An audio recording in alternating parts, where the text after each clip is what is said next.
Muy buenas noches. En este momento vamos a desarrollar el tema de la disertación, el debate y la tertulia. Vamos a darle seguimiento a los cursos del refuerzo académico de lenguaje y literatura.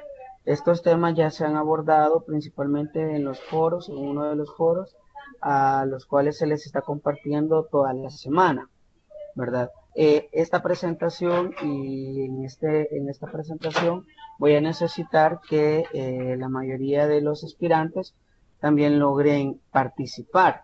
Vamos a darle inicio siempre y cuando con qué es la disertación.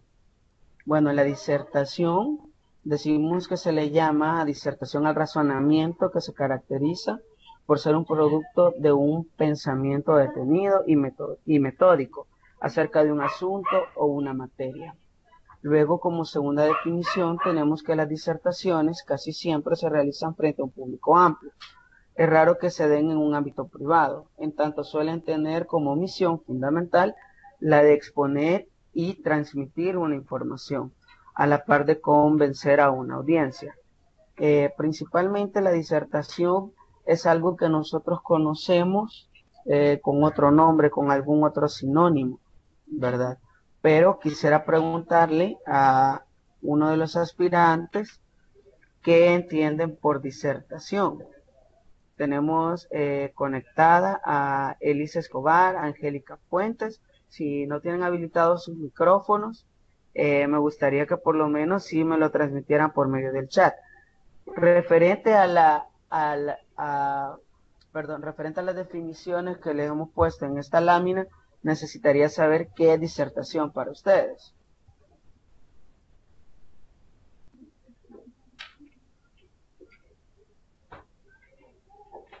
Se acaba de incorporar el aspirante Ricardo Ernesto. De igual manera, necesitamos saber qué es disertación. Vamos a verificar y vamos a dar nuevamente el concepto. Se le llama disertación al razonamiento que se caracteriza por ser un producto de un pensamiento detenido y metódico acerca de un asunto o una materia.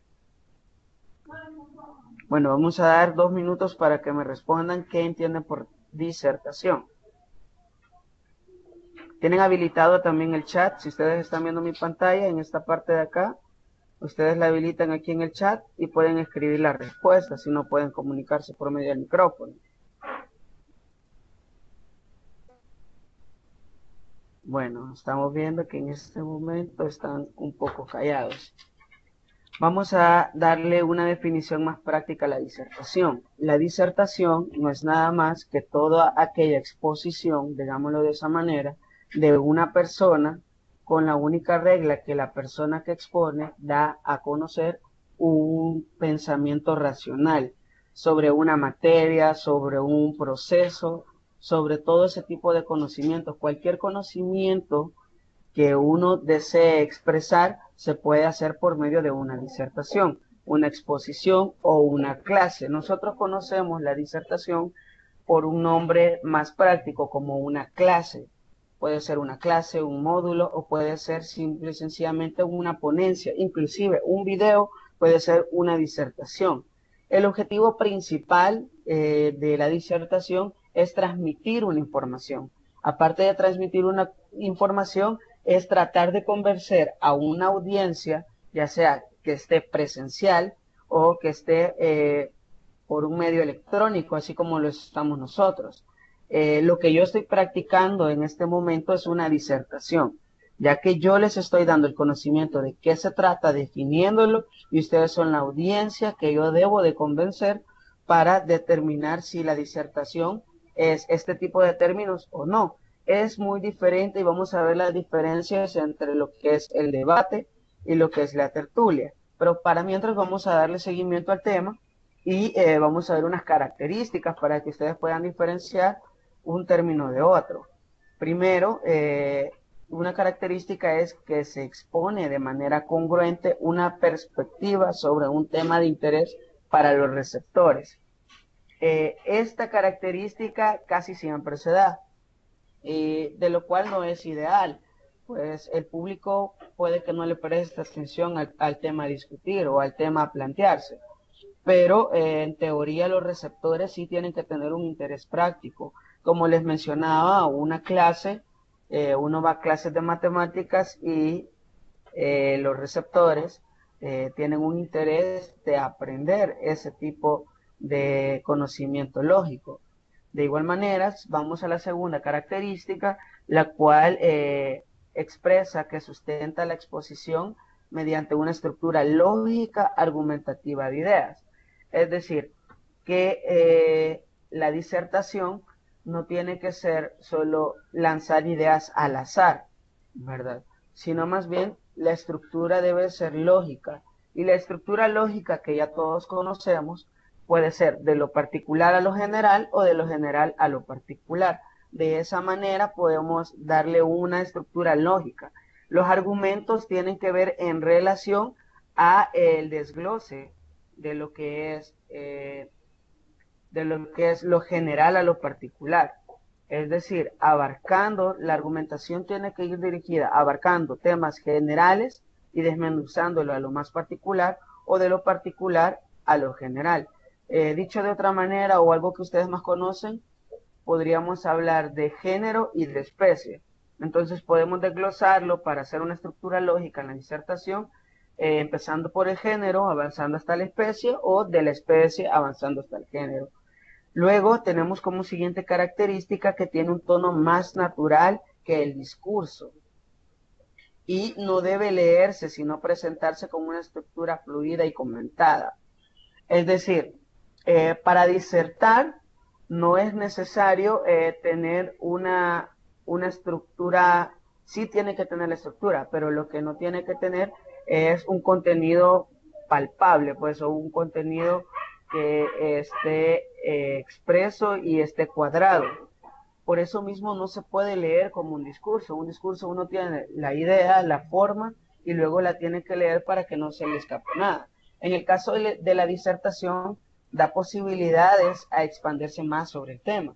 No es necesario, sí puede ser recomendable que uno tenga unas ideas para que no se le olviden.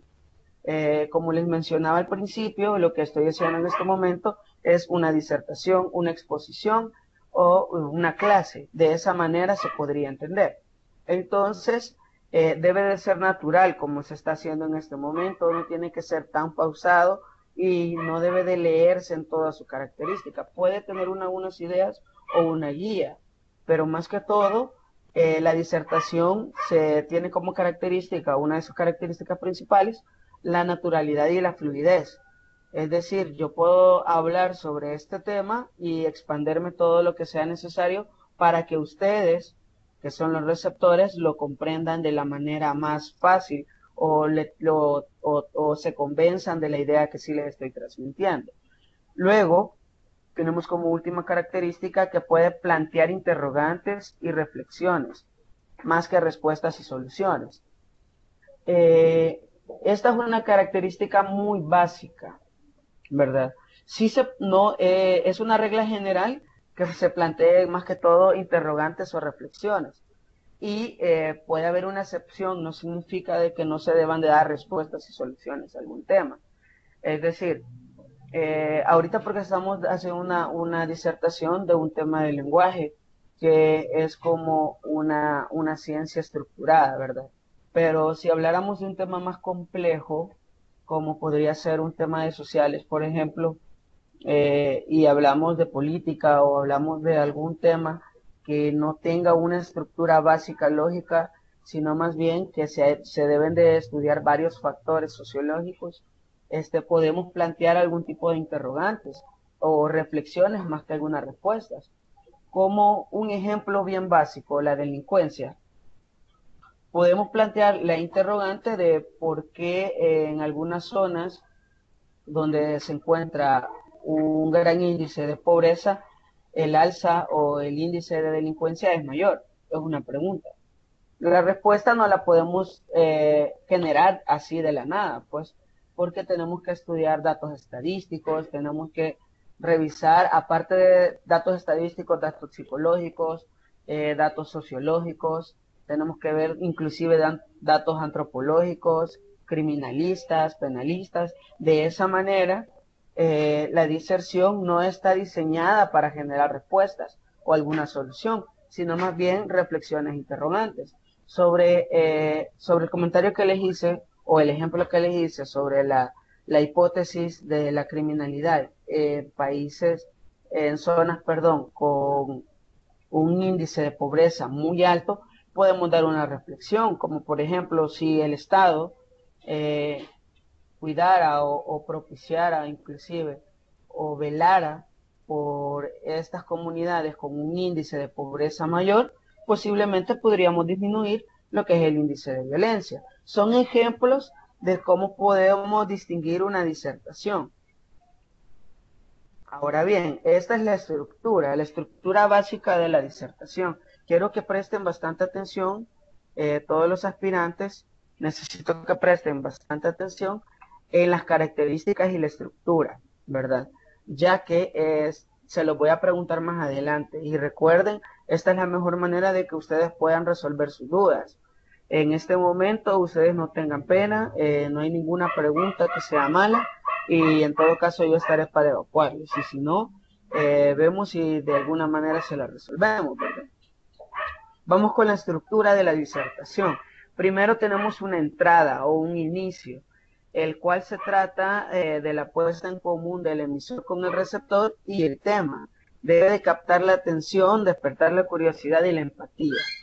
Es decir, la entrada principalmente no tiene que ver con mi presentación, mi nombre, eso es parte, pero es una parte muy básica, sino más bien la entrada de antes o luego de presentarse debe de desarrollarse el tema, una estructura básica del tema, como por ejemplo, sigamos con un tema de sociales porque son los temas más complejos que se pueden utilizar una disertación. Podríamos hablar como por ejemplo de el dato del Producto Interno Bruto. Entonces vamos a hablar del índice de desarrollo de El Salvador. Y para captar la atención de algún receptor podemos dar primero el tema como el dato del desarrollo de El Salvador. Y luego podemos dar un dato estadístico, como este será inventado, no es real, pero como por ejemplo podemos decir que El Salvador en su porcentaje del Producto Interno Bruto, que se revisa de manera anual o se revisa cada 5 años, solo logra crecer 0.03% por año. Y eso es muy lento a comparación de la región. Entonces, iniciando con ese encabezado, luego le daríamos desarrollo. Y lo que nos lleva al segundo punto de la estructura, el cual es la exposición. En la exposición dice que se trata de pensar, de presentar a la audiencia las perspectivas o enfoques de reflexión que se harán sobre el tema. Es decir, siguiendo con el tema, como les mencionaba, para dar una buena exposición tenemos que desglosarlo de lo general a lo específico y lo vamos a hacer aparte de utilizar la estructura básica que se le mencionaba anteriormente o las características básicas, lo vamos a utilizar a partir de una perspectiva o un enfoque. Los enfoques solo son maneras de estudiarse a partir de otro tipo de ciencias, otro tipo de ramas de estudio, como por ejemplo el lado sociológico, el lado psicológico, el lado antropológico, el lado histórico, que es bastante útil al momento de estudiar un tema de sociales, o asimismo un dato estadístico, que la estadística nada más nos da un alcance más real. La estadística nos va a servir para darle un alcance más real. Entonces, la exposición tiene que englobar todo este tipo de fenómenos o todo este tipo de ciencias de las cuales uno se va a auxiliar para desarrollar mejor un tema. Luego le continúa el desarrollo, el cual dice que se elaboran una secuencia lógica de ideas, ejemplos que permiten ir guiando a la audiencia hacia nuestra línea de reflexión. Se recomienda en esta parte dirigirse a la audiencia en una segunda persona, así como plantearles preguntas. Es lo que les estaba mencionando. Primero, en la exposición tratamos de ver el problema desde varios tipos de ciencias o nos abocamos en otro, y en el desarrollo lo que hacemos es nada más entrelinear todo lo que hemos mencionado, dando una línea de reflexión ideal. Es decir, si yo voy a plantear datos psicológicos y a su misma vez voy a dar datos estadísticos, vamos a hablar sobre la relación de estas dos ciencias. Es decir, cómo la estadística refleja, cómo la estadística avala o contradice la postura de la psicología en un tema, por ejemplo. Entonces, así es como se le va dando el desarrollo. Es algo que ustedes conocen principalmente en las exposiciones que ustedes desarrollan, ya sea en su colegio, en su instituto, ¿verdad? O en su centro educativo, es principalmente lo que ustedes hacen, una exposición. Asimismo, le damos a los aspectos centrales como otra característica, la cual dice, antes de dar por terminada la disertación, es aconsejable recalcar los principales aspectos o aportaciones tratados en el desarrollo para hacerlas más contundentes. Bueno, en esta parte nos vamos a centrar principalmente en que ya nos abocamos a otro tipo de ciencias para terminar nuestra disertación, que ya le habíamos dado forma. El aspecto central sería de todas las ciencias que nosotros hemos utilizado o de todas las perspectivas que yo les he dado y que he desarrollado en la estructura anterior, tengo que centrarme en la que yo creo que es la más factible o la más certera hacia el tema. Es decir, si nosotros sabemos que una teoría es la socialmente más aceptada o científicamente o académicamente más aceptada para desarrollar un tema, va a ser de la última de la que voy a hablar. Y antes de ella voy a desarrollar otro tipo de disciplinas. Cuando ya desarrolle la que es académicamente más aceptada o socialmente más aceptada, ese va a ser el punto central o los aspectos centrales para que mi reflexión sea acorde a algo más certero. Y luego vamos con la conclusión final, la cual, como menciona la diapositiva o la presentación, dice que consiste en una reflexión o planteamiento breve en el que se resume la idea central de la disertación. Bueno, como se los mencionaba antes, tomamos el aspecto central como la disciplina y la conclusión final tiene que ser la aplicación de la teoría más aceptada o por qué esa teoría más aceptada es la más certera al tema en el cual estamos exponiendo. Eso es lo que principalmente nosotros debemos de verificar en nuestro tema de disertación. Bueno, hasta aquí le damos por terminado el tema de la disertación. Les estamos presentando un esquema de, por ejemplo, un tema. Eso se me olvidaba decirles. La disertación principalmente es oral. Estos temas que voy a abarcar, en su mayoría son orales, pero asimismo se pueden hacer de manera escrita, como esta. Le vamos a dar una leída rápida. El tema es el orden y la limpieza.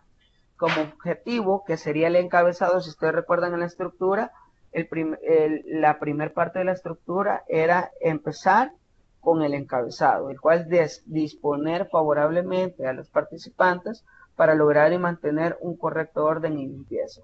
Luego vamos con los pasos, introducciones, qué hacer, qué decir. La introducción, esta es la principal. Esto es lo que les mencionaba al principio, que, perdón, aquí, la introducción era el primer paso, ¿verdad? Donde uno tiene que dar el tema o el enunciado, ¿verdad? Que lo vemos en esta manera.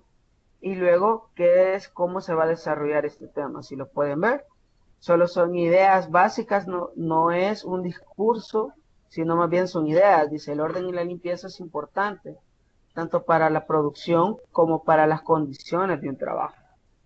Y luego nos da otra idea, la falta de orden y limpieza ha sido causa importante de muchos accidentes. Esto de qué decir, o estos apuntes de qué decir, es parte de la estructura o la característica como mirábamos nosotros en las láminas anteriores, que decían que las ideas principales deben de enganchar al receptor. Entonces, este es el planteamiento general. Luego le damos al desarrollo. En el desarrollo va a ir enfrascado los aspectos generales y la utilización de otras disciplinas, como lo vimos en otras características. aquí en este esquema las 5 características o las 5 estructuras que se le habían mencionado en las láminas anteriores solo se desarrollan en estas 3, pero entiéndase el desarrollo como la estructura parte 2, parte 3 y parte 4, ¿verdad? Y vemos ahí que preguntar, todo tipo de preguntas para darle la debida fluidez al tema y qué decir. Estos apuntes, como les mencionaba, no son parte de un discurso, sino más bien solo es un qué decir. Y al final, como vemos, las conclusiones, comentar y resumir. Aquí puedo ser de manera más subjetiva y dar mi propia idea o mi propio pensamiento, ¿verdad? Dar mi propia conclusión y resumir todo lo que ya dije en la parte más vital. Siempre es importante cuando uno hace una disertación hacer énfasis en aspectos importantes, ¿verdad? En líneas importantes, ya sean datos históricos o ya sea algo importante como un dato estadístico que le va a ayudar al receptor a entender con mayor facilidad el tema.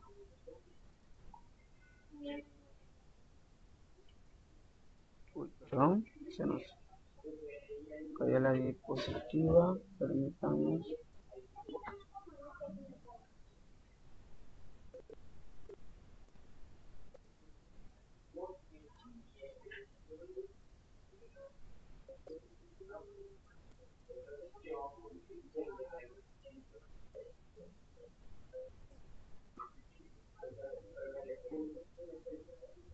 Permítanme, perdón.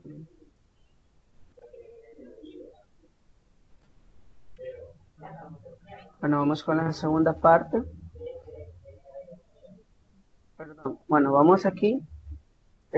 Sí, con la segunda parte, la cual sería el debate. Necesito saber si logran ver la segunda diapositiva. Bueno, tendría que sí, ¿verdad?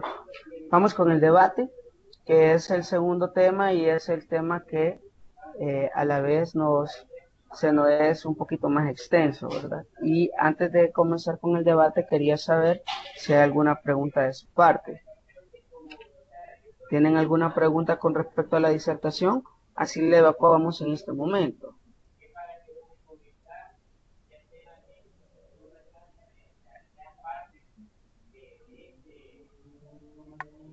Con respecto a la disertación, se puede asociar bastante con la exposición de un tema. Sí, es buena la pregunta, como lo había mencionado al principio. La disertación no es nada más que una palabra técnica para mencionar lo que es la exposición de un tema. Eso es la disertación. La disertación, como les mencionaba, era la exposición de un tema y la estructura básica es la introducción, el desarrollo y las conclusiones. La exposición, inclusive lo que estoy haciendo en este momento, es una pequeña disertación sobre qué es la disertación, ¿verdad? Bueno, le vamos a dar entonces, si no hay alguna pregunta más, ¿tenemos alguna otra pregunta?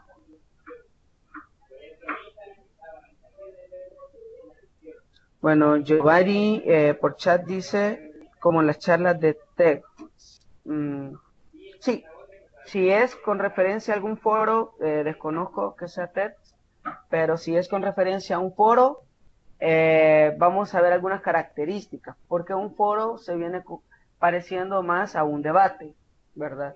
Y la disertación, como les mencionaba, era un tema más que todo oral, o sea, hablado, y podría ser, si no es un foro, podría ser que alguien plantee de manera escrita un tema con una introducción, con un desarrollo y con una conclusión. Y al final ustedes pueden hacer una pregunta en un chat de preguntas con respecto a un foro. Se podría tomar como una especie de disertación, Giovanni, así podría ser. Bueno, le vamos a dar entonces cabida al siguiente tema, el cual es el debate. Como mencionábamos, el debate es un espacio de comunicación que permite la discusión acerca de un tema polémico entre dos o más grupos de personas. Esa es una definición muy básica, muy escueta. Pero en realidad podríamos decir que el debate no es nada más que el planteamiento de un tema, el cual se puede desarrollar entre más de 3 personas y las cuales tendrían como tres tipos de roles en lo que es el debate. Un debate básico, un debate principal podría ser este, un debate principal podría ser, por ejemplo, una persona, el grupo A y el grupo B, y un moderador. El moderador no es nada más que el que va dejando ideas al azar o reflexiones, y lo que son el grupo A y el grupo B plantean sus opiniones, ¿verdad? Entonces, cuando están planteando sus opiniones, se den la palabra, y así mismo, dependiendo de cada argumento, así se va a desarrollar el debate. Vamos a ver entonces el siguiente aspecto que vemos del debate. Dice que después del desarrollo de un debate, los estudiantes pueden quedar interesados en indagar mediante lecturas, elaboración de fichas, informes, etcétera. Bueno, los debates principalmente son académicos, informativos, y todos aquí hemos visto lo que es un debate. Quiero hacerles una pregunta muy fácil. ¿Cuántos tienen conocimiento que en la televisión ustedes ven debates a diario? Si no lo ven ustedes, lo ven sus papás o lo ven algún familiar de ustedes. Quiero saber si han identificado con esa breve información dónde han visto ustedes un debate. Pueden contestarme ya sea por medio del chat, que ahorita ustedes lo Creo están viendo. que lo he visto en Frente a Frente. Exacto, ese es un debate. Todos esos programas matutinos que se dan, como por ejemplo Frente a Frente, el de Noticiero Hechos, el del Canal 21, que es un canal de noticias, todas esas charlas que se hablan de factores políticos, sociales, ya sean problemas de salud, todos esos problemas que a la sociedad le interesa, que generan debate, que generan varios tipos de pensamientos, y todos los argumentos que se dan, ustedes pueden ver que en un debate lo que más sobra son argumentos, ¿verdad? Y se podría tomar como una pequeña discusión, sí, una discusión académica, ¿verdad? Las discusiones académicas en las cuales puede de que si fuera un concurso académico puede haber un ganador, ¿verdad? Pero puede haber un concurso de oralidad que puede generarse un debate. Pero principalmente lo que nosotros vemos a diario, uno mientras percibe el debate o lo está observando y está analizando todos los argumentos que se dan, uno puede decir en su mente o de su propio pensamiento algo subjetivo, puede decir, él ganó, tuvo mejores argumentos. Eso no, pero principalmente el debate no ha sido creado para ganar o para perder, sino más bien que el debate tiene como función principal generar o expandir el razonamiento a través de argumentos lógicos, porque las posiciones siempre son contradictorias y es mejor que sean contradictorias. Si ustedes se fijan en el ejemplo de los debates que les he mencionado en la televisión, el ejemplo, digamos, el ejemplo más cliché es como, por ejemplo, el debate de un partido político. Y principalmente los partidos políticos que siempre tiene que ser uno de una posición y un opositor. Si no, el debate no existiría, pues, ¿verdad? Porque si existieran en un debate dos personas de una misma línea de pensamiento, entonces todos los argumentos serían diferentes, obviamente, pero la línea del pensamiento sería el mismo. Caso contrario, lo que se observa en un debate con líneas de pensamiento contrarias. El interés en un debate es que estos pensamientos, estén chocando, ¿verdad? Estén chocando, y así la perspectiva o el conocimiento sea más general. Cuando nosotros vemos un debate con dos personas con una misma línea, el pensamiento es pero muy básico, ¿verdad? Y siempre está lleno de lados subjetivos sobre cierta línea de pensamiento. Cuando vemos un debate con dos líneas contradictorias, cuando chocan, el conocimiento se enriquece más, ya que el conocimiento se hace más general y podemos ver perspectivas diferentes de un tema. Eso es lo que hace interesante el debate. Las diferencias, si estamos planteando en este momento una diferencia con la diserción, es que, por ejemplo, la diserción siempre va a participar el ponente y van a participar los receptores. Y las preguntas se generan al final, en la conclusión. En el caso del debate, se puede hacer de una libre participación. Es decir, los ponentes pueden participar en un debate también. Si nos queda tiempo, a la finalización de esta exposición podemos generar un pequeño debate. Podemos dar a conocer un tema que ustedes pueden conocer o el tema que ustedes quieran, podemos debatirlo en un debate de 15 minutos. Y alguien podría generarse o alguien podría ser un moderador. Vamos a plantear entonces quiénes intervienen en un debate. Principalmente están los participantes. Son personas que proponen y defienden un punto de vista o, como les mencionaba antes, una línea de pensamiento. Deben de estar bien informadas sobre el tema del debate. Esto es algo básico. Es decir, si nosotros vamos a esta parte de acá donde dice que las personas deben de estar bien informados sobre el tema del debate. Esto es bien básico, ¿verdad? Porque si vamos a hablar sobre un tema de salud, no vamos a tener a un profesional, un ingeniero, por ejemplo, hablando sobre temas de salud. La persona no va a estar bien informado. Si estamos hablando sobre si estamos hablando, perdón, sobre alguna enfermedad a nivel mundial, no vamos a invitar a nuestro debate o a un participante que sea un abogado, ¿verdad? Podría aportarnos en algo, como por ejemplo temas sobre legalización de medicamentos, pero como el tema principal en realidad es la salud o son algún síndrome, alguna enfermedad, vamos a necesitar nosotros entonces conocedores del tema, es decir, médicos. Podemos por ahí invitar a un ministro, podemos invitar a alguien del extranjero que sepa sobre el tema. Luego, la siguiente persona que interviene en un debate es el moderador. El moderador es la persona que dirige el debate, cediendo la palabra, ordenando a cada participante. Se sugiere un tiempo de exposición de 3 a 5 minutos para participantes. Durante ese tiempo se presentan los puntos más relevantes del tema. Vaya, aquí nos surge otra pregunta entonces. Si ya sabemos quiénes son los participantes, que son esas personas que tienen que ser conocedores de un tema a desarrollarse, en el ejemplo que les mencionaba sobre la televisión y todas estas entrevistas que se realizan en la mañana, o todos estos debates que se realizan, ¿quién es entonces el moderador?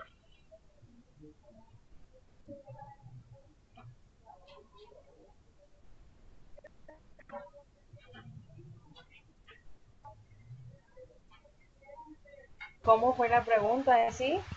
¿Puedo Vale, repetirla? vale, la pregunta es, ¿quién es el moderador en el programa de Frente a Frente todas las mañanas? Moisés Urbina. Exacto, exacto, exacto. Giovanni dice, en general, el que preside el programa. Sí, así es. El moderador, el moderador, el moderador es exactamente la persona que está dirigiendo, es esa persona siempre que está dirigiendo el programa de televisión, ¿verdad? Si ustedes se fijan en esos debates, si a alguno les gusta bastante, si hay algún tema que sí que les atrae bastante y lo están desarrollando, ustedes pueden ver que al inicio se plantea la problemática y el moderador es quien inicia, genera un argumento como parte de una reflexión y luego le da la palabra a un participante. El participante empieza y hay un momento clave donde le dice tienen 5 minutos o por ejemplo no les dice el tiempo, pero por lo general siempre el moderador interviene y eso es una señal de el tiempo que sugiere a desarrollarse, ¿verdad? Así es como va funcionando el debate. Luego vamos con la estructura. ¿Perdón?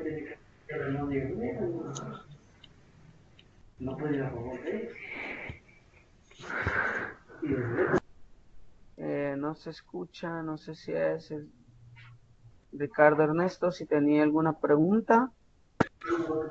Sí, solo tenía la duda que si el moderador interviene cuando las dos personas que están discutiendo están hablando entre ellas.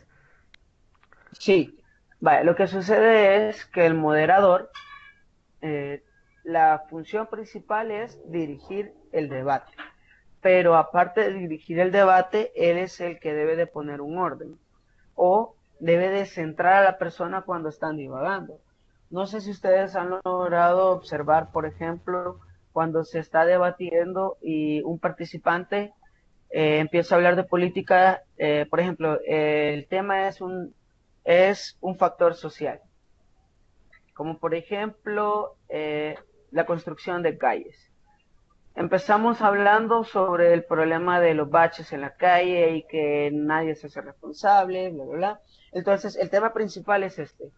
Y viene este participante y empieza a divagar. Y de la construcción y la reparación de calles, empieza a hablar como, por ejemplo, de la tala o de la destrucción del medio ambiente. No digamos, no estamos diciendo de que no es un tema principal o importante, pero se está alejando del tema al cual se está debatiendo. Entonces, el moderador es el encargado de volver a disponer la línea o de dirigir al participante a que se enfoque, sus argumentos vayan enfocados al tema o la reflexión planteada. Lo mismo es si dos participantes están discutiendo, por eso lo ideal es de que uno exponga y el otro no, pero casi siempre la estructura de un debate es todos exponen cierta clase de argumentos y para dar el argumento de conclusión, cada uno da un argumento rápido. Esa parte final es donde puede haber un tipo un tipo de este problema, como mencionaba el aspirante. Sí, ellos dos pueden estar hablando, inclusive pueden estar debatiendo, no es una discusión, porque no es algo personal, sino más bien es un debate, pueden estar debatiendo entre ellos dos y se están saliendo de un tema, ¿verdad? Entonces lo que debe hacer el moderador es principalmente ceder la palabra a uno y luego darle la palabra al otro, o entablar una conclusión, cerrar ese tema y dar otro punto de vista del tema a resolver. ¿Hay alguna otra pregunta? El tutor, Moderador. el moderador, él tiene que ser, ¿cómo decirle? No tener inclinación por ningún tema, o sea, tiene que ser neutro, ¿verdad? Exacto. Bueno, el moderador principalmente eh, debe de, debe de tener argumentos generalizados, ¿verdad? Que si algunos canales de televisión es por medio del moderador, perdón, se le ven algunos tipos de tintes políticos, sí, puede darse también, eso es muy real. Sí se da, pero por lo general, para que un debate sea más sano y sea más amplio, el moderador debe de ser alguien neutro sobre una perspectiva. Él debe plantear nada más el problema. No debe de inclinarse sobre un participante o el otro, ¿verdad? Giovanni dice, es como un referee. Perdón que me meta en la charla. También se da mucho el debate en las empresas o algo parecido. Sí, el debate es algo muy, muy usual. Lo bonito de estos temas es que nosotros, como parte de la comunicación, desarrollamos todos este tipo de figuras de lenguaje, ¿verdad? Siempre las estamos desarrollando, como por ejemplo la disertación. Ustedes llegaron a la conclusión que nada más es una exposición y es algo general, es algo de la vida cotidiana y se utiliza. En el caso del debate, ustedes lo hacen, inclusive lo pueden hacer en su casa, ¿verdad? Cuando hay un problema familiar y todos se sientan, papá es el moderador y los hijos se exponen, yo hice esto, usted hizo esto, y al final se decide, ¿verdad? Entonces, así puede funcionar, porque sí funciona de esa manera. El debate está bien arraigado a la comunicación oral y es algo cotidiano. Lo mismo la disertación. Bueno, vamos a seguimos con la estructura de un debate, la cual dice que se define el tema o problema sobre el cual se desea debatir, que es lo que les estaba mencionando al principio, ¿verdad?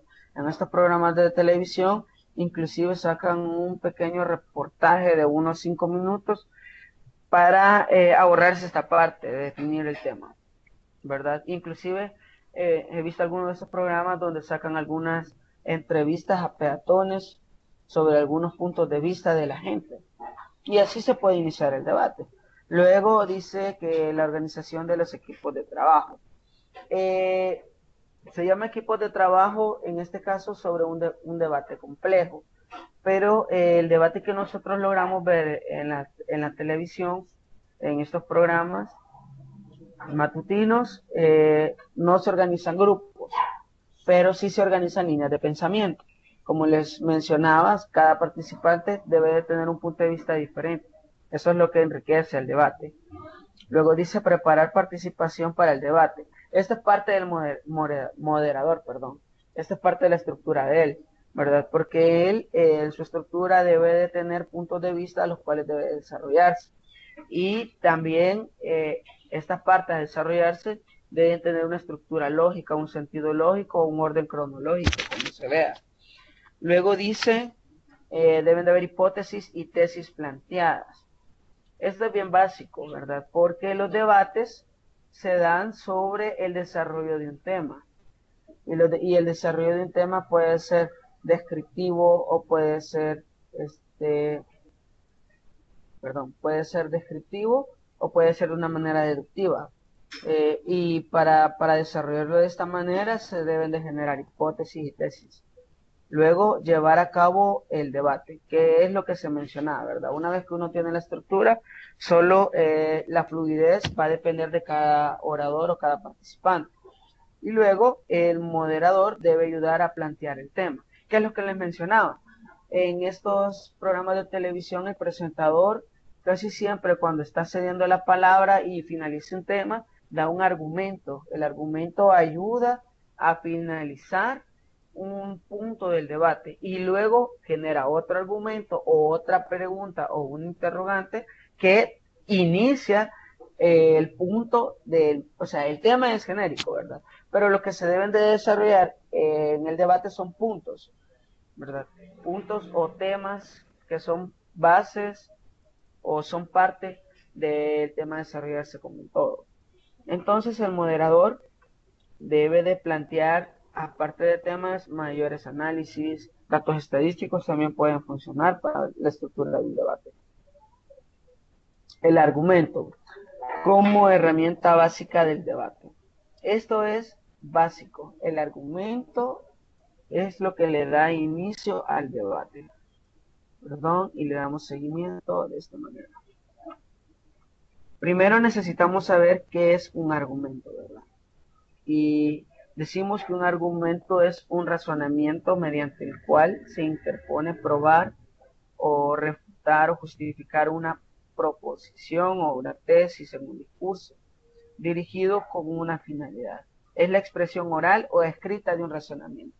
Bueno, aquí lo estamos delimitando en esta parte, digamos que no está muy completo, ¿verdad? Porque aquí dice que en un discurso, pero los argumentos no solo funcionan en un discurso, principalmente funcionan en un debate. Entonces los argumentos vamos a darle seguimiento a la idea, lo cual dice que los argumentos a favor se llaman pruebas y los cuales están en contra se llaman objeciones. Luego, por los primeros se intenta demostrar la validez de las afirmaciones y por los segundos argumentos de la parte. Luego, dice que por los segundos, perdón, se intentará mostrar los errores de la contraparte. Aquí nos vamos a detener un poquito. Ya hablamos en sí de la estructura general del debate, pero tenemos que saber en sí qué es un argumento. Y no solo qué es, sino cómo se utiliza, para qué se utiliza. Entonces, necesito, bueno, como siguiente característica, dice sintomáticos o por los signos. Las razones se presentan en forma de indicios, signos o síntomas que conducen a una breve conclusión. Luego dicen nexos causales. Aquí creo que era otro tema, si eran los tipos de argumentos. Bueno, nos íbamos a detener aquí en los argumentos en sí. ¿Qué eran los argumentos? Quiero saber de su parte qué es un argumento para ustedes.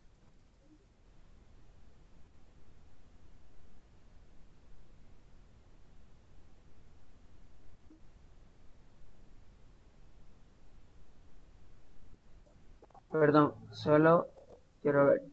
Vaya. Antes de todo, creo que nos habíamos saltado una pregunta. Bueno, es bastante importante depurarla, lo cual dice Maurice Bernal. Pero hablar de un debate en una entrevista como frente a frente es utilizar el término de forma coloquial, porque el programa es una entrevista. Vaya, ahí es donde nos estamos, podríamos confundir. La entrevista es una figura diferente, porque la entrevista es cuando nosotros tenemos a una sola persona, y es donde nosotros debemos de distinguir entre un debate y una entrevista. La entrevista principalmente son preguntas ordenadas con una estructura básica dirigidas hacia una persona, una sola persona, o una línea de pensamiento. Pueden ser dos personas de un partido, pero la línea de pensamiento va dirigida a una sola persona o a una sola ente. Esa es la diferencia entre el debate, ¿verdad? Porque el debate, las participantes, como le mencionaba, eran de 3 o más, porque uno tiene que ser parte moderador y otro tiene que ser una parte de una línea y una contraparte. Entonces, frente a frente pueden utilizar, sí, la entrevista, puede ser una entrevista, pero también se puede generar un debate. Y entonces es muy importante la pregunta que ha hecho Maurice Bernal y la aclaración de hacer. No es un debate aquellas preguntas constantes que se le hacen a una sola persona. Eso no es un debate, ¿verdad? Un debate, para hacerlo así, por ejemplo, podría ser diálogo con Ernesto López. Para que ustedes lo tengan más claro, ese sí es un debate. Y frente a frente sí también se generan debates. Yo he podido percibir más uno que otro, ¿verdad? Pero sí, algunas son entrevistas y otros son debates. Y gracias, Moris, por aclararnos esto, sí. Muy acertado tu comentario, ¿verdad? Y era básico depurar esa información. Luego dice Giovanni con la pregunta de los argumentos. Dice, cuando los abogados presentan pruebas y debaten la culpabilidad o inocencia de un acusado ante un juez moderador. Sí y no, ¿verdad? Sí y no. Quería compartirles algo. Yo soy estudiante de ciencias jurídicas, ¿verdad?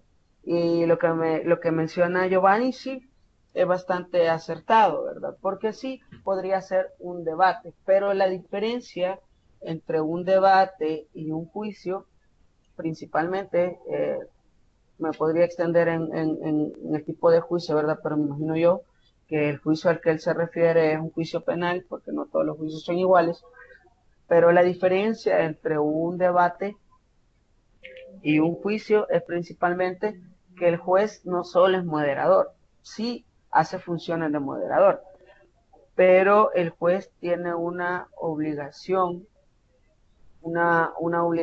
jurídica, ¿verdad?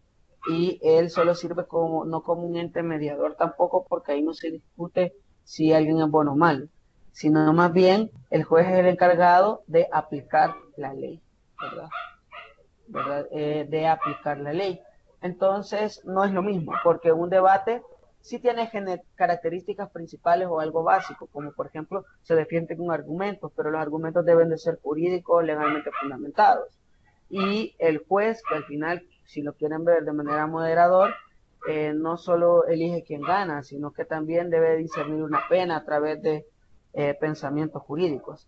Pero ahí nos estamos desviando del tema. Pero digamos que es una perspectiva de verlo, pero no podría ser un debate. Sí, ahí sí, no, Giovanni, no sería un debate porque es un tema muy, muy complejo y no es que sea mucho un tema complejo, sino que hay características que lo diferencian y lo alejan de un debate. Un juicio es muy diferente sí a un debate porque al final el juez como moderador, como tú lo quieres ver, sí debe de elegir la aplicación de la ley, ¿verdad? Y otro tipo de consecuencias. Pero gracias también por la pregunta, muy interesante.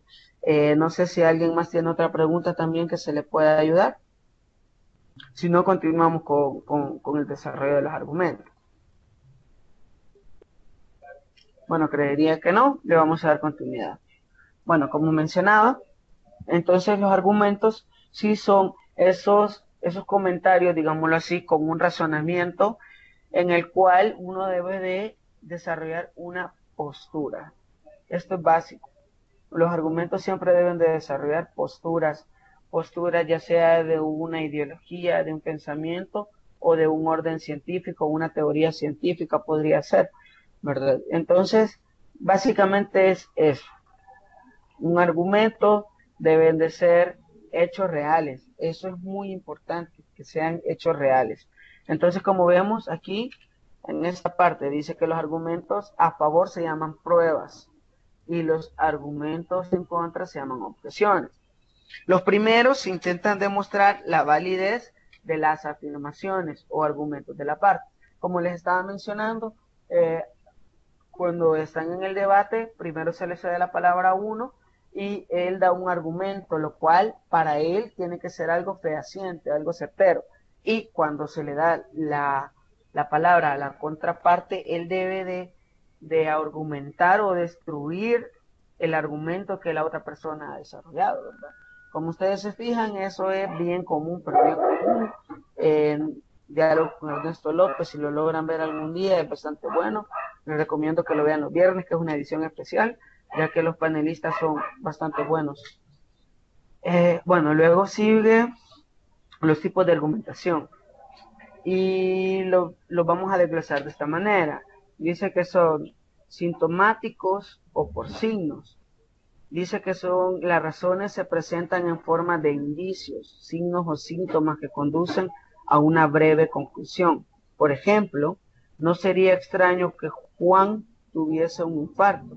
Come, bebe, fuma, un exceso, además de trabajar demasiado. Si ustedes se fijan, estos son razonamientos de orden lógico y así lo vamos a detallar, ¿verdad? Por signos. Es decir, otro ejemplo muy similar al que se está diciendo con este, es como decir, no es normal o no parece extraño que nosotros tengamos una deuda externa si el índice de corrupción que se está viendo en la actualidad es bastante grande, pues, ¿verdad? Aparte que los impuestos no alcanzan para ello. Entonces, demostrar este tipo de signos para generar una conclusión final. O como por ejemplo, qué de extraño es que en el centro de San Salvador hay una contaminación de un 75% en humo, por ejemplo, o en este tipo de gases contaminantes, si no hay casi mucha vegetación. Entonces el aire ahí sabemos de que no es puro, en efecto no es nada puro. Entonces así vamos a dar este tipo de argumentos como un argumento sintomático, ¿verdad? Es decir, que vamos a argumentar según algún tipo de sucesos que al final tienen una conclusión o un resultado. De esa manera sería. Luego dice otro tipo que sería nexos o causales, ¿verdad? Y da desarrollar. Las razones se presentan como la causa que provoca la conclusión. Uno es una causa de otro, como por ejemplo correr 5 kilómetros diarios produce un bienestar general del sistema cardiovascular. Corra por su vida. Sí, o sea, causal, un nexo causal, como podría ser eh, un nexo causal, podría ser el de fumar. Vamos a tomar de fumar, como por ejemplo, si usted fuma cinco cajetillas diarias de cigarros, eh, va a producir un cáncer en sus pulmones. Siga fumando y va a morir. Podría ser de esa manera, ¿verdad? Los nexos causales nada más es una causa que genera el problema a debatir. Es un tipo de argumento, ¿verdad? Entonces, estos serían tipos de argumentos. Creo que me faltaron por desarrollar dos, pero verifico no se encuentran. Bueno, estos serían los dos tipos de argumentos que nosotros desarrollaríamos y hasta aquí tendríamos por desarrollado el tema del debate.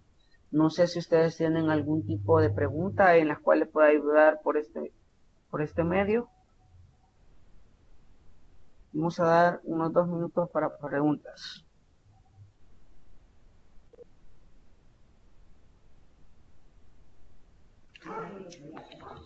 Y solo esos dos tipos de argumentación hay.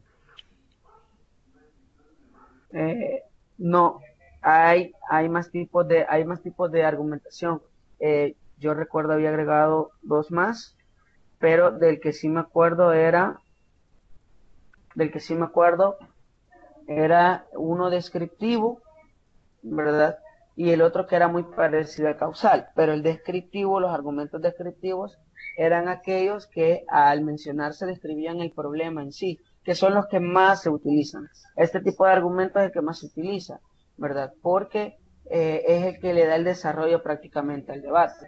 Como por ejemplo, eh, en vez de dar una razón causal, podría dar un dato de descripción del problema. Si estamos hablando, por ejemplo, de la guerra del Salvador, podría describirla como, por ejemplo, decir, en la guerra nosotros vivimos muchas, vivimos muchos problemas o muchos conflictos sociales en los cuales la economía se vino abajo y el problema principal ahorita de la delincuencia fue la guerra, por ejemplo. Entonces estoy describiendo cómo fue la guerra y no solo estoy describiendo, puedo describir una causa, pero más que todo puedo describirla.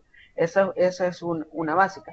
Y la última son el último tipo de argumentos que eran de los más importantes utilizados en un debate, era la principalmente causal, que significaba, no eran como por ejemplo aquí las causas que provocan el problema, sino más bien porque aquí el nexo causal es qué factores producen el problema.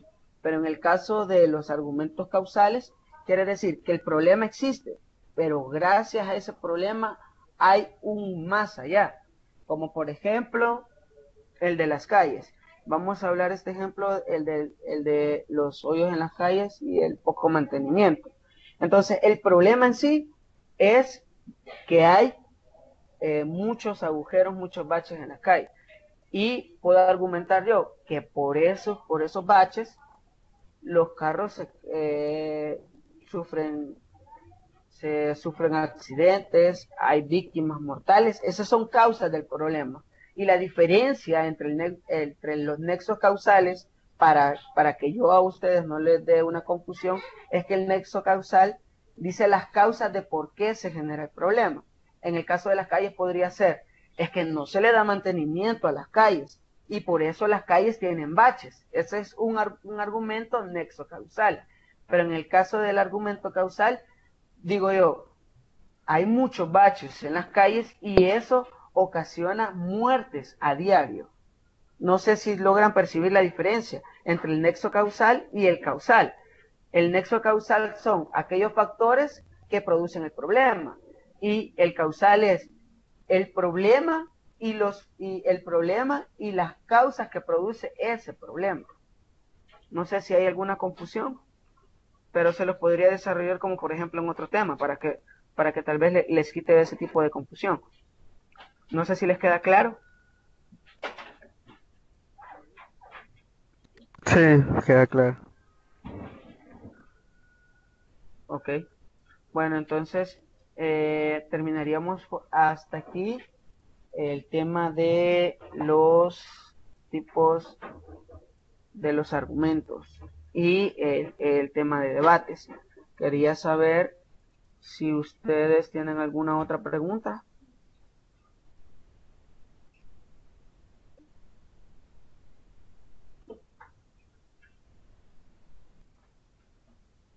alguna otra pregunta?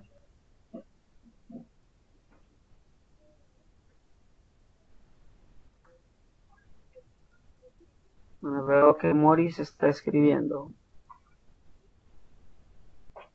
Bueno, aquí encontré la lámina que les quería desarrollar. Aparte de esos otros, estaban estos otros tres. Si los logro encontrar, sabía que aquí los tenía. Que era los analógicos, que son razonamientos basados en la existencia de atributos semejantes en seres o cosas diferentes. Por ejemplo, debe haber una preocupación permanente por el medio ambiente, igual que por un auto. Este debe de mantenerse limpio, repararlo cuando se requiera y usar un modo racional a sus beneficios. Son analógicos, ¿verdad? Otro tipo de argumentación son generalizados. A partir de varios casos similares se puede generalizar una tesis común de un todo, comprobándolos mediante una solución. Este tipo de argumentos, en vez de llamarlos generalizados, podríamos llamarlos comparativos. Y el último tipo de argumentos son las falacias, los cuales ustedes saben son las mentiras, ¿verdad? Que eso también se puede generar.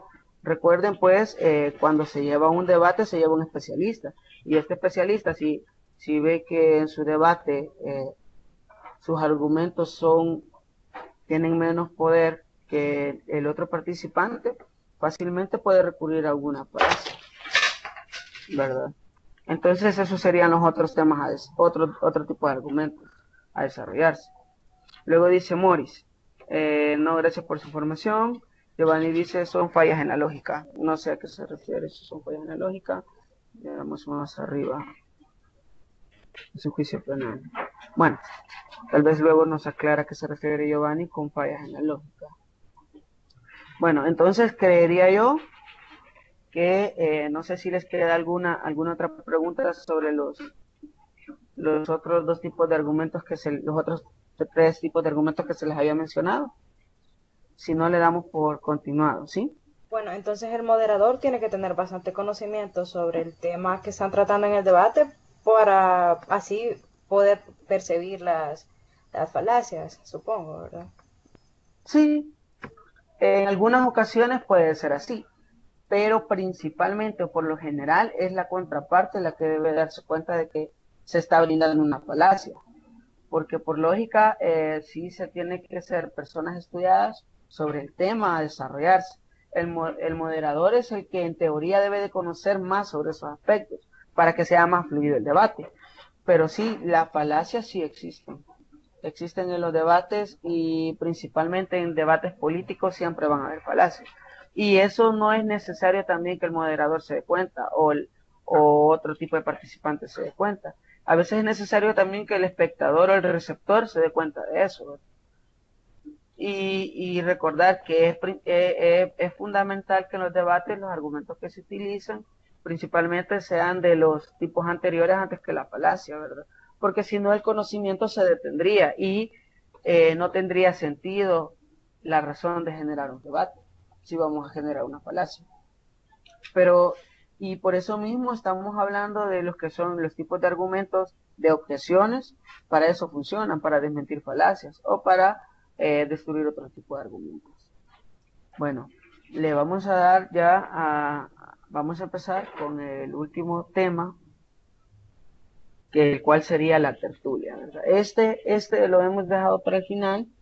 El primero era bastante comprensible y este es mucho más fácil. Vamos a ver si lo saben identificar. Yo no les voy a decir cómo se llama comúnmente, pero quiero que ustedes sí me lo digan. Dice que una tertulia es una reunión informal y periódica de gente interesada en un tema para debatir e informarse, o compartir y contrastar iniciativas, noticias, conocimientos y opiniones. Desde la política, el deporte o los toros hasta cualquier rama del arte, la ciencia, la filosofía y en distintos grados de apasionamientos.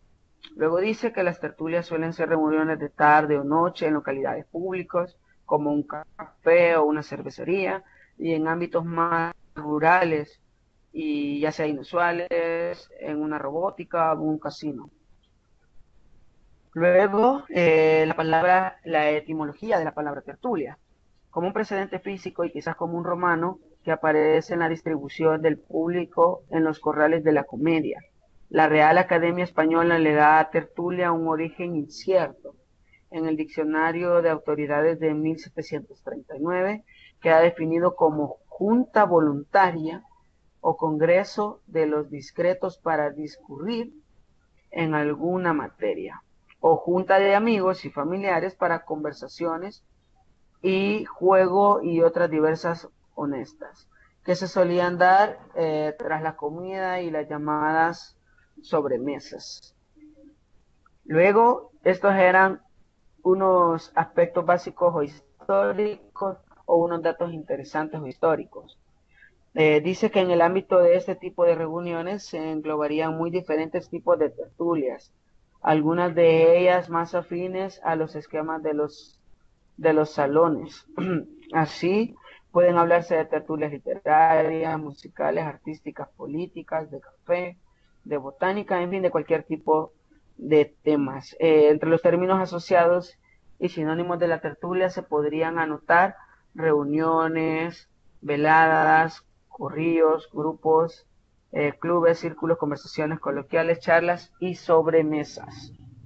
Bueno, hasta aquí finalizaríamos, pero no finalizamos de por sí toda la presentación. Vamos en este momento a la pregunta que les había mencionado. Con lo básico y así una pasada rápida a este tema, ¿quién me puede definir con sus propias palabras qué es una tertulia?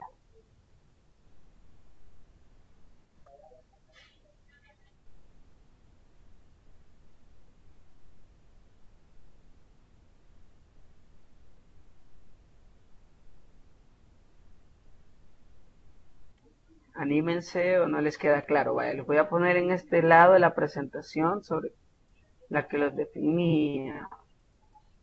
Pero necesito que con sus propias palabras me digan qué es una tertulia.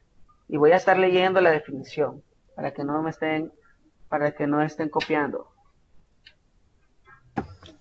Pueden haber diferentes ejemplos de tertulia, supongo, ¿o no?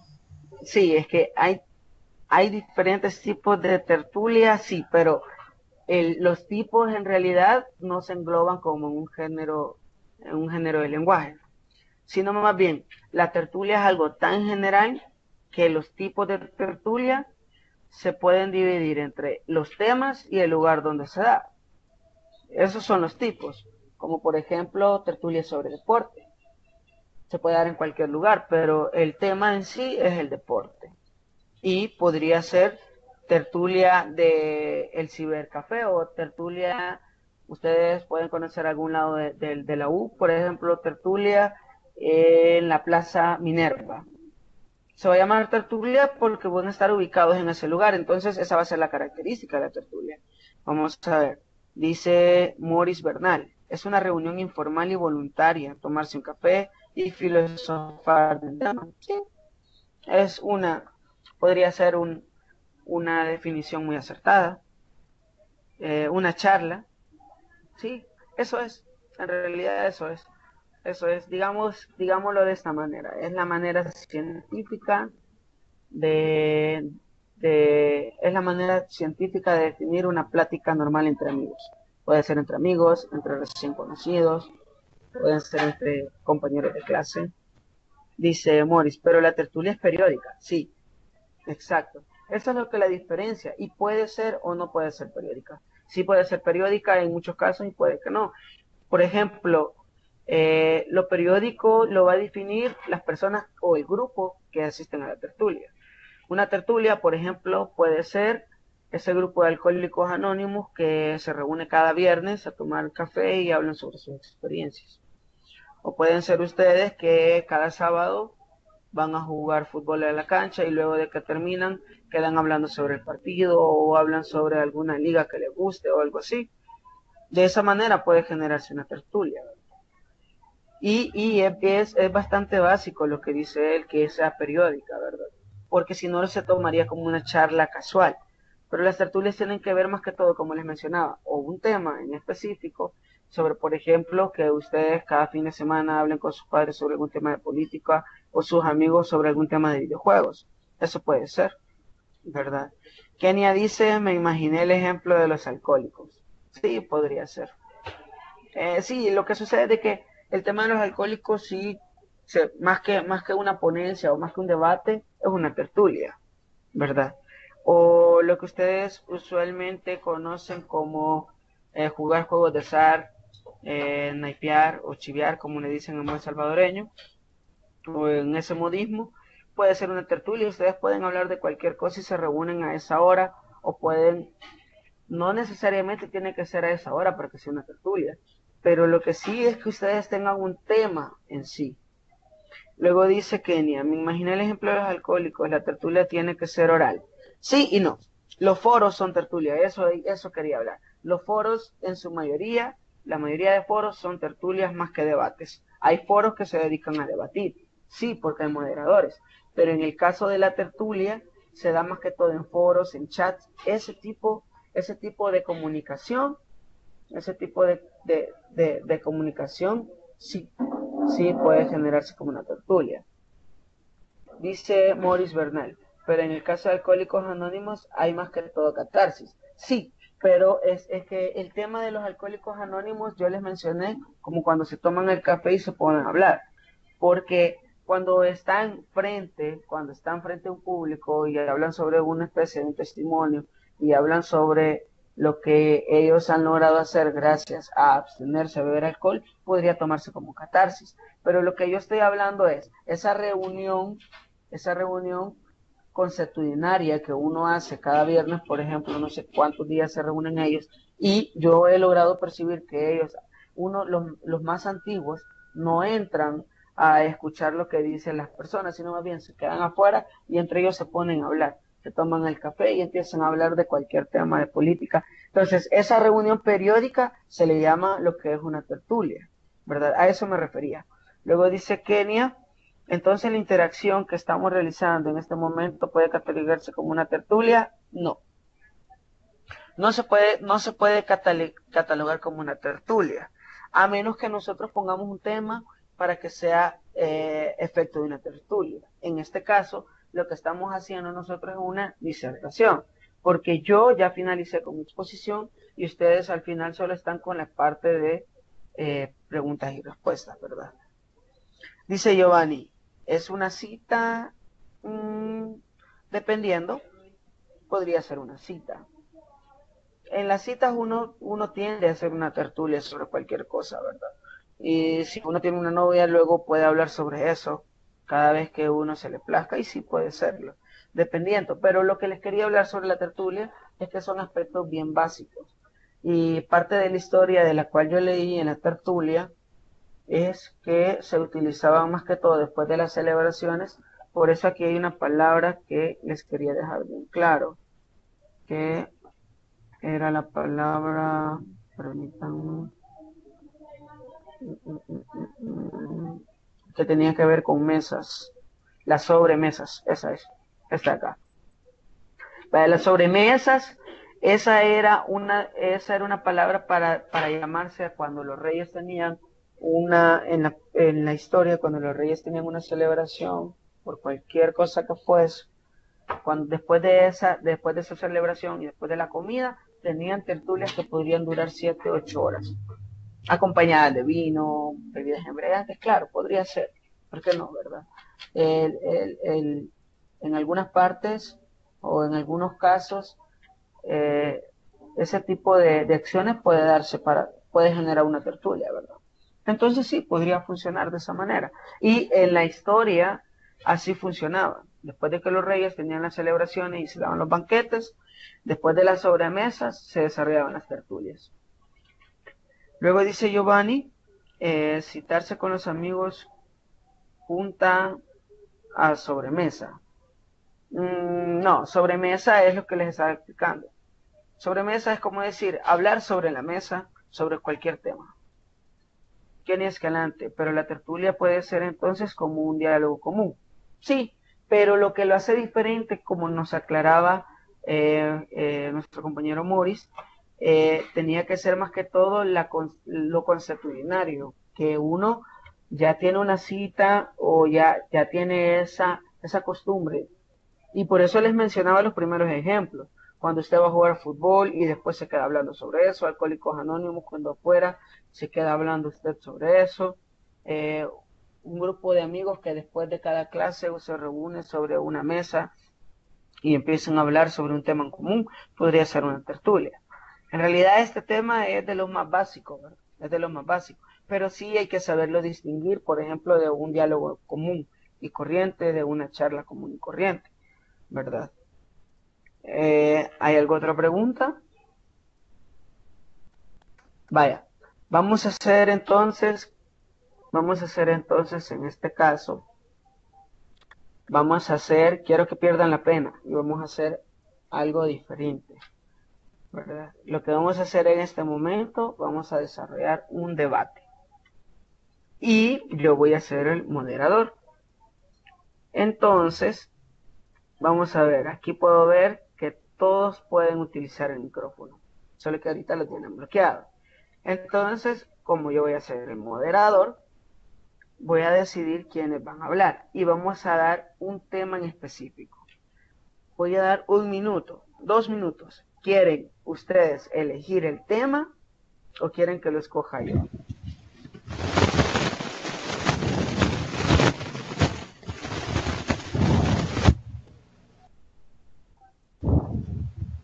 Morris, ¿quiere hablar? Sí, escójalo usted. Ok, bueno. Bueno, pues antes vamos a desarrollar. Kenny Escalante dice, pero la tertulia puede ser entonces como un diálogo común con nosotros. Sí, es que la tertulia es algo muy básico, ¿verdad? Es algo muy básico, pero no solo es como un diálogo, sino más bien tiene que haber eso de que sea algo consuetudinario, algo repetitivo, o tomarse un tiempo exacto. Bueno, vamos a hacer algo entonces. Las reglas del debate van a ser las siguientes. El tema principal lo vamos a dar nosotros. Y es un tema que ustedes creo que lo han estudiado, pero son 2 temas a discutirse. Y quiero que ustedes elijan uno de los 2. Primero, un tema muy básico de los cuales sé que ustedes conocen porque yo en mis tiempos sí era un tema bastante discutir, era sobre el embarazo prematuro, ¿verdad? Ese podría ser uno. Y el otro, que a mí me parece un poco más interesante, que también es relevante el primero, pero sería la, la, des, perdón, la deserción estudiantil. Esos serían uno de los 2 temas. Escojan uno de los 2. Vamos a hacerlo por votación. Tenemos 2 minutos. Deserción escolar. El Deserción embarazo escolar. prematuro. El embarazo prematuro. 2.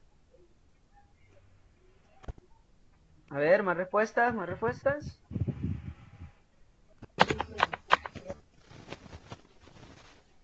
Más respuestas. Deserción, van 2 deserción, 2 embarazos prematuros. Una respuesta más necesito. Kenia dice embarazo prematuro. Vaya, vamos a hablar entonces sobre el embarazo prematuro. Vaya, lo que vamos a hacer en este momento es lo siguiente. Cuando yo escoja a un aspirante para dar su punto de vista, solo él va a poder habilitar su micrófono. Por el momento necesito que todos lo deshabiliten. Justamente aquí, ¿verdad? Solo le dan clic ahí y lo van a silenciar. Vamos a poner aquí en el chat embarazo prematuro.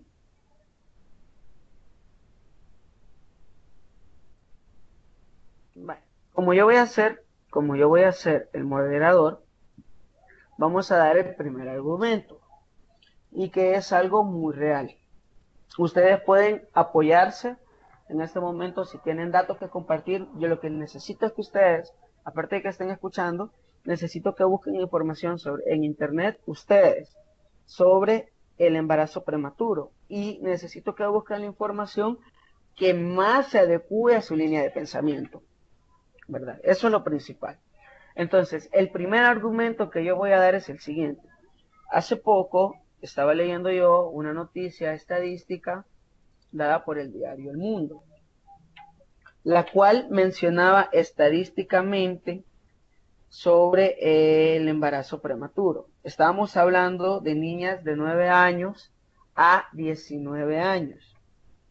Y se habla que en el país cada 3 minutos, quiero ver, sí, cada 10 minutos, una niña entre esas edades se da cuenta que está embarazada.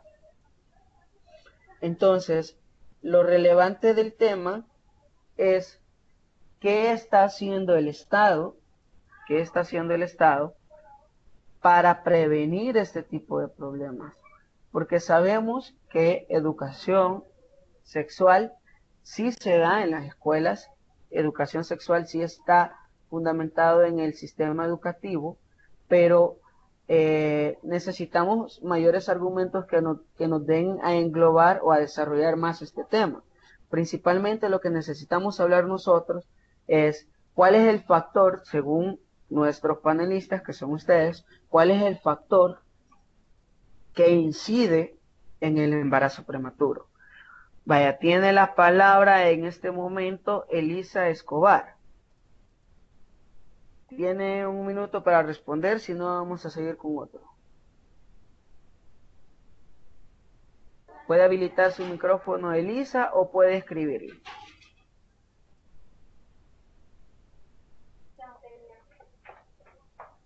Elisa Escobar.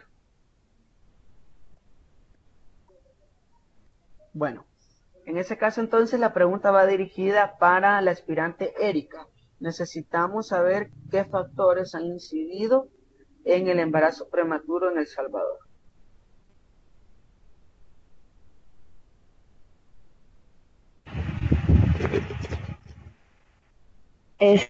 Muy buenas noches.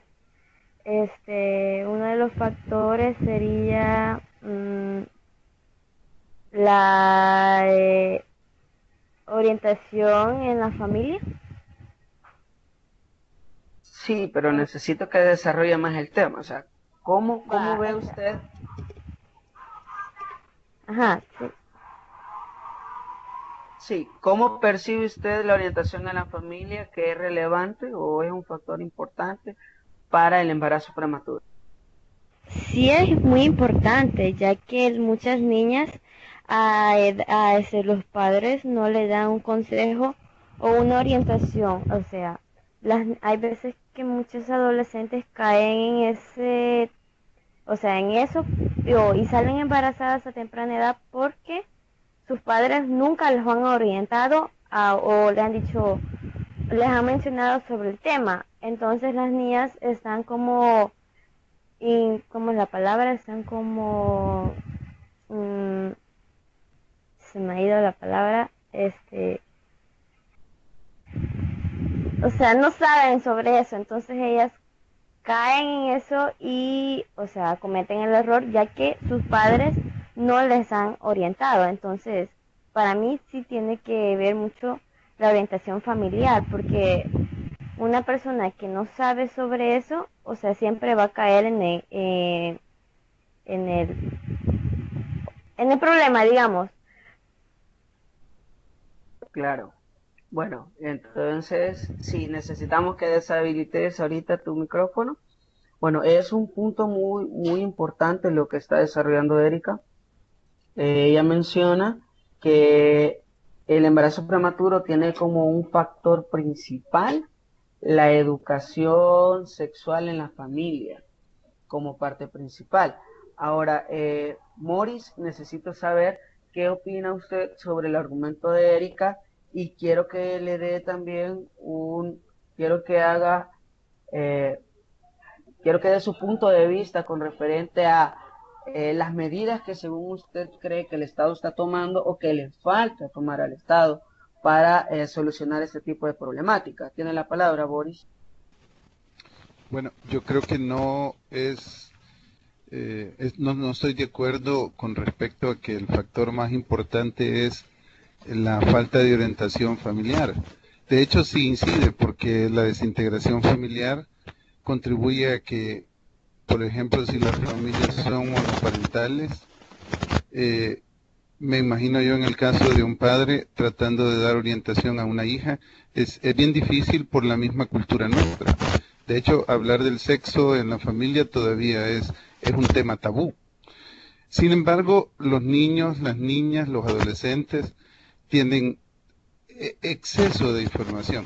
Los medios de comunicación, las escuelas, los contenidos de este primer grado ya hablan de sexualidad. Entonces, en realidad si una niña entra o un niño entra a esta situación, no es por falta de conocimiento.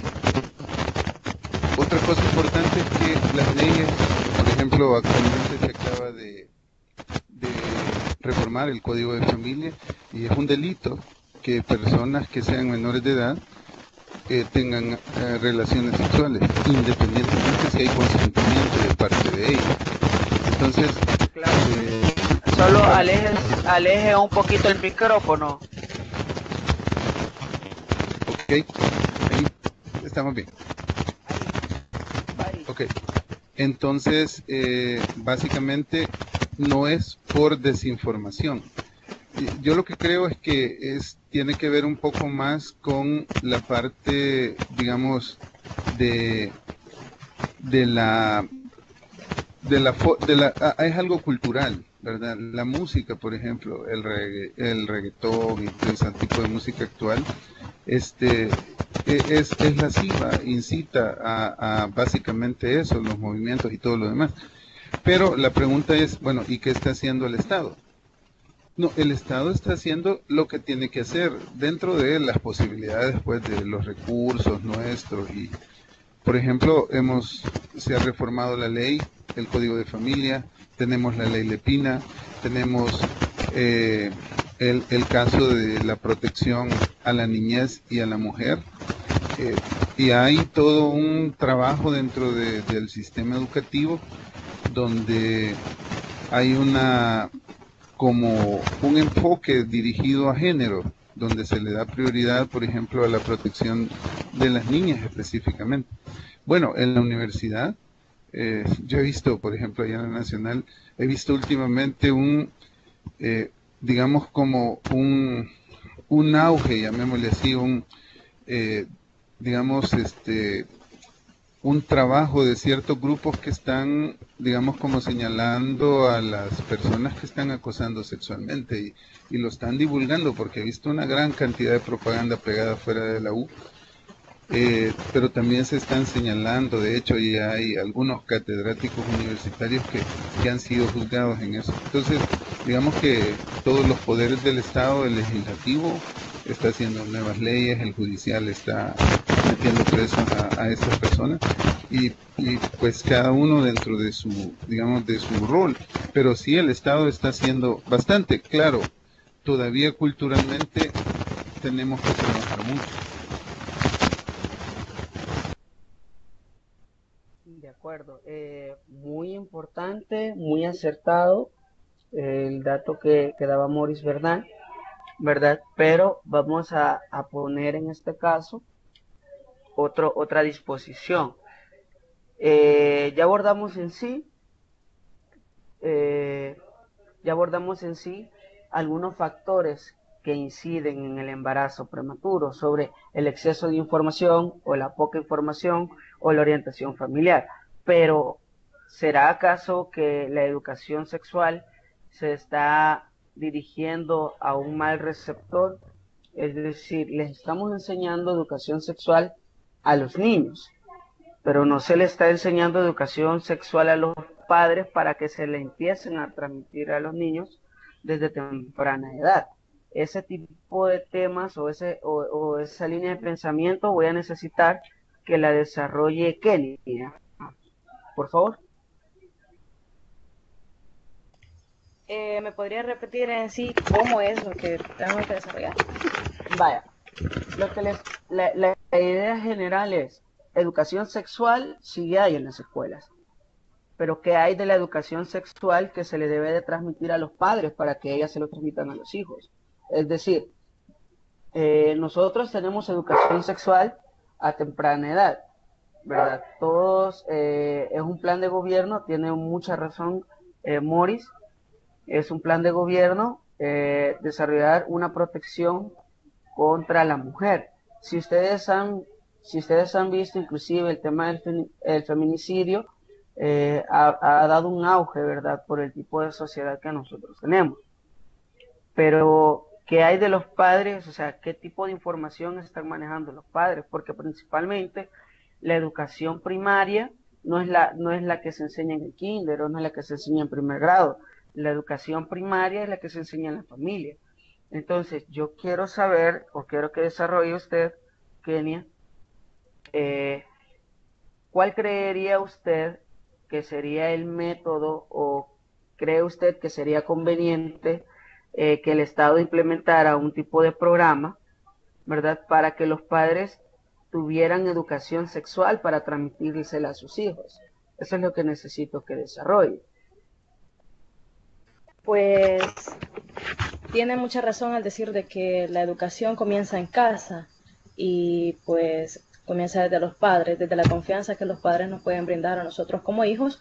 Y en el tema de la sexualidad es un tema pues un poco complicado, pues es difícil que un padre se ponga a hablar con su hijo de sexo o de cualquier cosa.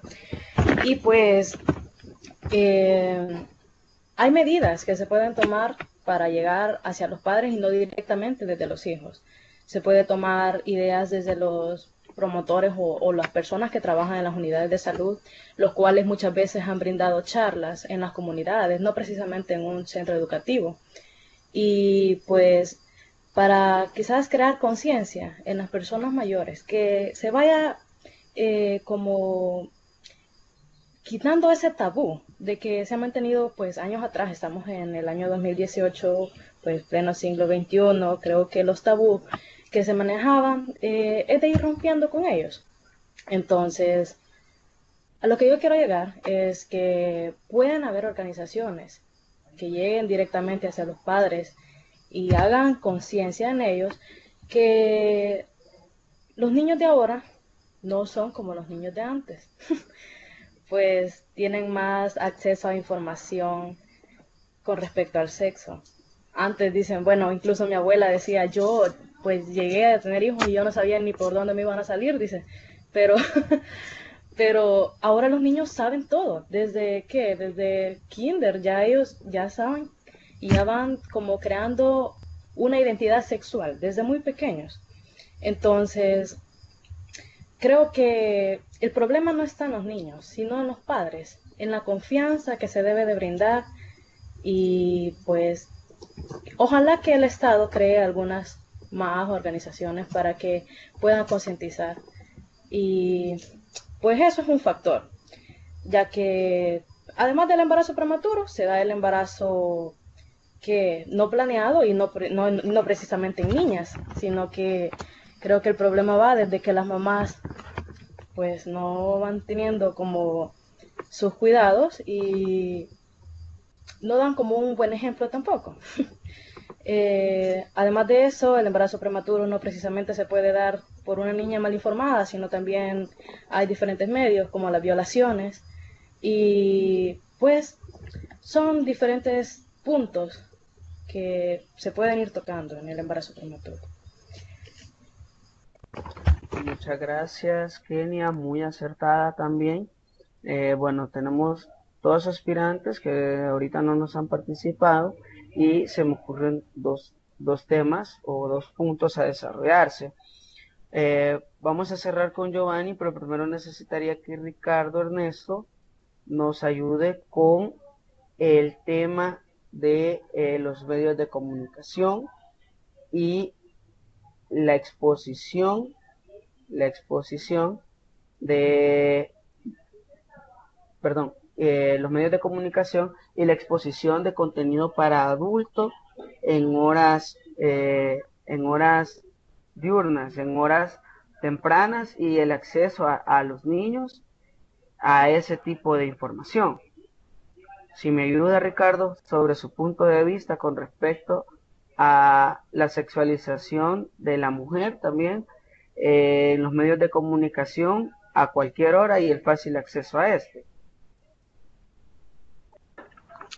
Bueno, como tú lo estás comunicando, En este caso se puede hablar que como las vías de las telecomunicaciones, va, los comparte hoy cada día más, como es la influencia en la música, en canales privados que supuestamente son solo para padres, y que los hijos también, cuando los hijos no están o están durmiendo, ellos se enfocan a ver esos tipos de canales, pero a veces los jóvenes o los niños eh, despiertan y van a ver lo que están haciendo. Entonces ellos, en vez de emitir ese problema, lo que hacen que ellos influyen. Entonces, como son personas, somos como jóvenes, influimos a descubrir qué es lo que ellos están viendo. Entonces, las telecomunicaciones, a realidad, ha influido mucho con este tipo de cosas, que le abre la mentalidad a las personas para que puedan someterse a un avance sobre la sexualidad, ya que se enfoca en tener y satisfacer una necesidad en otra persona y no lo hacen con una persona, sino lo hacen personalmente. Entonces, ahí influye mucho las telecomunicaciones. Muy acertado, Ricardo, muy acertado.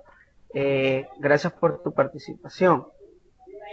Bueno, en este caso vamos a finalizar con Giovanni y principalmente el tema a concluir o el punto a concluir aquí es la cultura salvadoreña, es decir,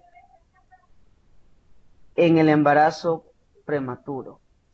¿Cómo se ve arraigado aún el machismo o el pensamiento de antaño del Salvador aún en la mujer? Es decir, a la vez en este momento, eh, ustedes saben que la ley, como mencionaba Morris, sí está protegiendo bienes jurídicos fundamentales de las mujeres, ¿verdad?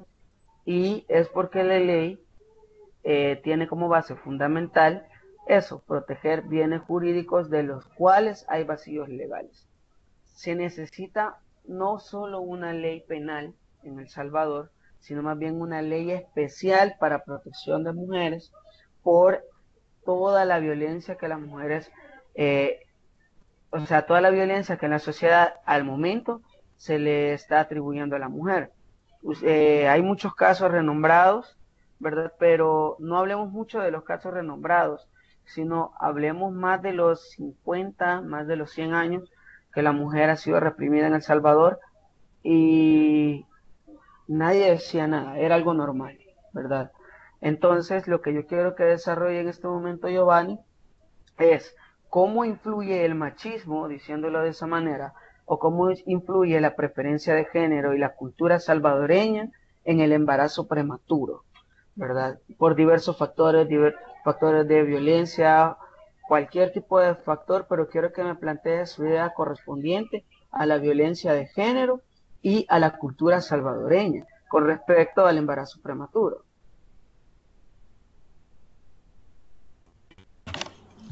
Buenas noches. Hola. Buenas noches, tiene la palabra. Ok.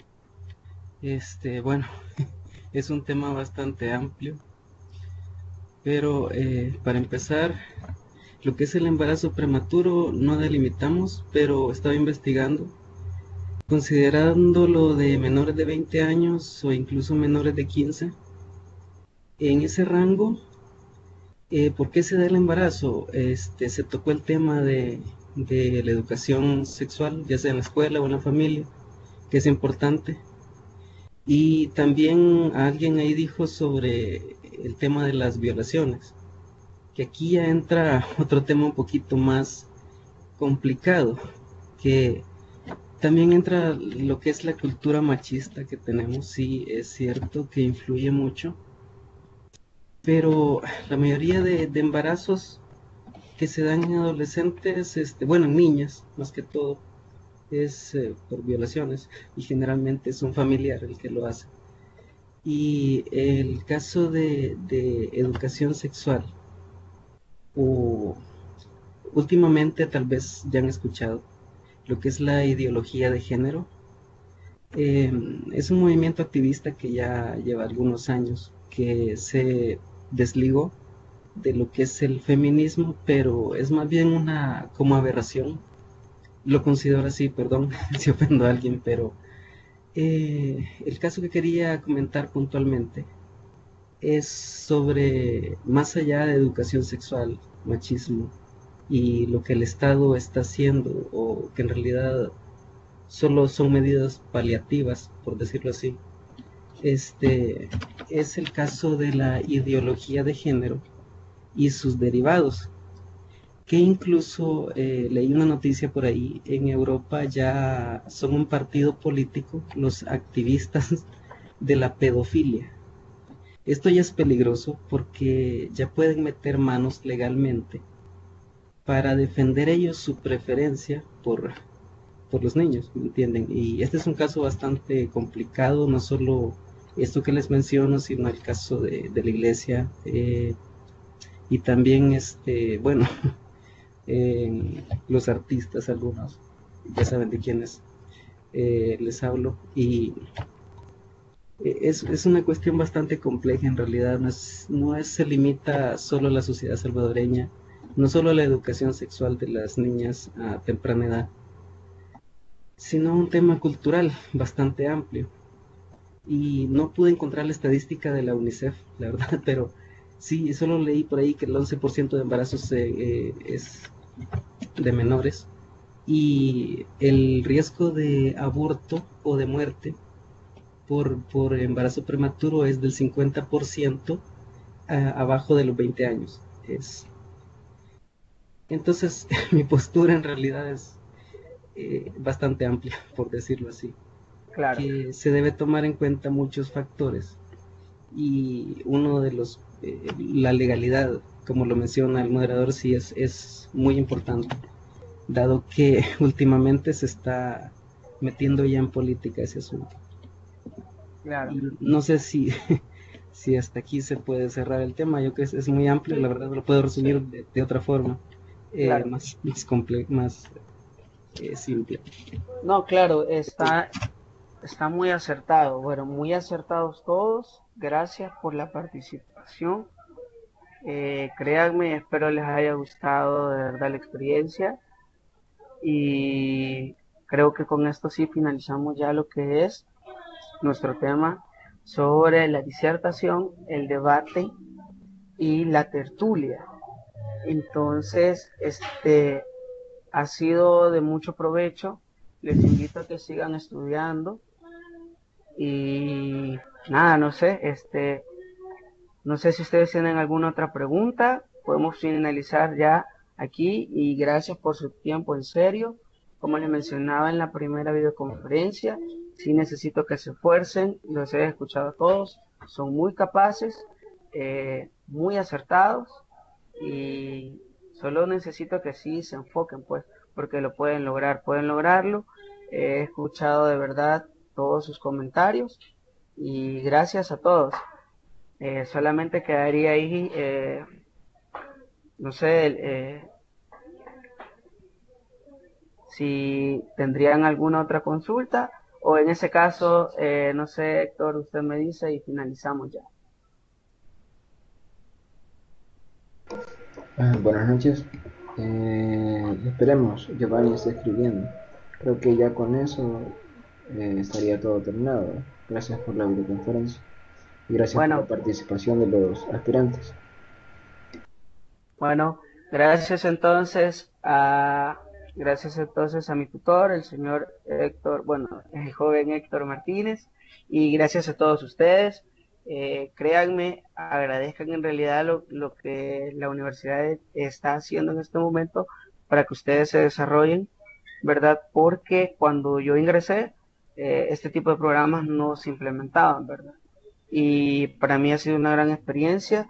No sé si habrá otra ronda de videoconferencias, pero si no las hay, igual a los que yo tengo por aspirantes me pueden escribir cualquier pregunta que tengan Y si ustedes también quieren reunirse para otro tipo de conferencia, podemos hacerla.